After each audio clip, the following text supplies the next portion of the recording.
பிறகு தெரிஞ்ச அதே சிரிப்பு இப்போ காதை கிழிக்கிற மாதிரி பயங்கரமா இருந்துச்சு.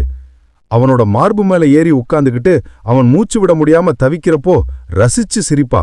நீ எனக்கு மட்டும்தான், உன்னை யாருக்கும் விட்டு தர மாட்டேன்னு சொல்லி அவனை இறுக்கமா கட்டிப்பிடிப்பா. அவளோட அரவணைப்பு இப்போ இரும்பு கம்பிகள் நெருக்கிற மாதிரி இருந்துச்சு.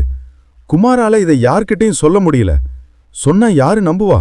ஒரு அழகான பேய் வந்து என்ன டார்ச்சர் பண்ணுதுன்னு சொன்னா பைத்தியக்காரன்னு சொல்லிடுவாங்க. அவன் தனிமையில அழ ஆரம்பிச்சான். ராத்திரி வரதே வெறுத்தான், தூங்கவே பயந்தான். இவனோட இந்த நிலைமைய பார்த்து அவங்களோட பாட்டிக்கு சந்தேகம் வந்துச்சு. ஒரு நாள் அவனை தனியா கூப்பிட்டு, டெய், என்னடா ஆச்சு உனக்கு? உடம்பெல்லாம் இப்படி சூம்பி போச்சு, ராத்திரி பூரா முழிச்சுக்கிட்டே இருக்கியா அப்படின்னு கேட்டாங்க. குமார் முதல்ல சொல்ல தயங்கினான். ஆனா அவனோட நிலைமைய பார்த்து வேற வழி இல்லாம அழுதுகிட்டே எல்லாத்தையும் சொன்னான். எல்லாத்தையும் கேட்ட அவங்க பாட்டி முகத்துல துளியோல் ஆச்சரியத்தை காட்டல. அவங்க